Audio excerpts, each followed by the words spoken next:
Carly. Yeah, I have a couple of different questions. So the first one is, how many revals did MRI do this year in New Hampshire? 7. 7? Six, I think, 6. 6? There's one in Maine. Oh, one in 6 Maine, in I'm one, sorry, yeah. 6. And were they all statistical? Yes. Yes. And do you have a sense of how much it would cost to do the full revaluation with the visits? Full reevaluation? Yeah. It's probably Year. $40 per parcel. Yeah. Okay, and like 40. how much is that compared to the statistical revaluation? I don't know what this costs, to be honest with you, It's but about 10,000 parcels, so it's about 400,000. versus Okay. whatever this was built into Yeah. over the 5-year period. Okay, so it would be a significant increase in the Yeah. cost Yes, of it the is. town. Did waiting have a bigger impact on lower priced homes than it did on other types of housing? In general, that's what we've been seeing. The lower priced homes have been seeing a larger increase in value than higher end homes. Part of it's due to the affordability and the larger pool of buyers that are looking to get in. So you end up with multiple offers on the lower end properties, where the very high end properties, you only have that 1 or 2 buyers that's looking in that price bracket, so you don't get that demand is not as high. Yeah, and so I guess, oh, Ed, did you have something to I add? was to just that? going to say, all 7 revals saw the same situation. Yes. That low, the entry-level homes, the low-valued homes, are seeing the biggest increase. Right, yeah, and this is not just in Hampton, it's No. not just in New Hampshire, it's in the entire United States. And so how is the change in the real estate market impacting statistical models?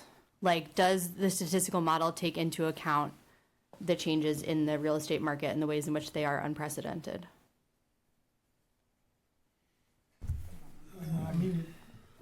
I mean, this, we still have to do. Right. So we've done 4 revals in Hampton since 2011. We've done the exact same process. We followed the same USPAP standards, the same guidelines. This time, it's the market, the sales that are driving this. Yeah. I just wonder if there's a change that needs to maybe be made in the statistical models, right? Like between 2020 and 2023, the monthly payment on median priced homes nationwide went up 59%. And annual income required to afford a median price home in the United States now exceeds $150,000, right? That's twice the national median income, which is $70,000. And this has not historically been the case, right? Like in the past, rent didn't rise in lockstep with mortgage rates, so people could wait to buy a house. They could just keep renting until interest rates went down and they could afford a house. And after the 2008 recession, rents went up faster than incomes. And that was okay because there were low mortgage rates, so you could buy a house to get out of that. Like you could basically buy a house for almost the same price as it cost you to rent in terms of what your monthly payment would be. But a lot of people lost houses too. Right, but during the pandemic, housing prices and rents both spiked, and that's what's really unprecedented here, right? The demand for housing went way up, and that caused the prices of houses to go way up. And I think that it's really hard to fix demand, as we can see, especially in a place as incredible as Hampton.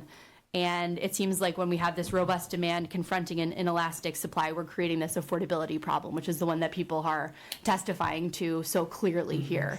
And, you know, places that don't build a lot are expensive. Places that have more zoning restrictions are expensive. And so I wonder if this is also a question that we need to have about how to create more housing in Hampton and how to expand our tax base so that residents aren't shouldered with so much of the burden in a way that is historically unprecedented. And as a result, the tools that we have cannot keep up with this. We do not have at our disposal any tools. And I guess one of my big questions for you would be, and maybe this is actually for Christy, do we need to increase the amount of money we have in our budget for abatements? Yeah. Right? Like this is going to be an unprecedented strain on our budget as a community. 500,000. Just under 5. You know, we could, what would be the best avenue is to wait until the deadline, March 1st. And then, you know, we would have a conversation.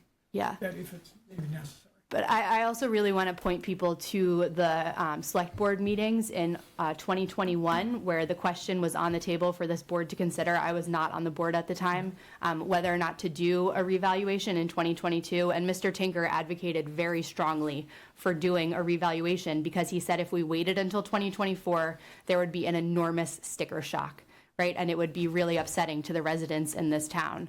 And there were a couple of people on the board who didn't seem opposed to that idea, but it didn't happen. And so for those of you who are interested in understanding that process and how it came to be that we waited until now to do this, please go look at the August 30th, 2021 Hampton Board of Selectmen meeting. Look at minute 40 and you can see that whole conversation take place.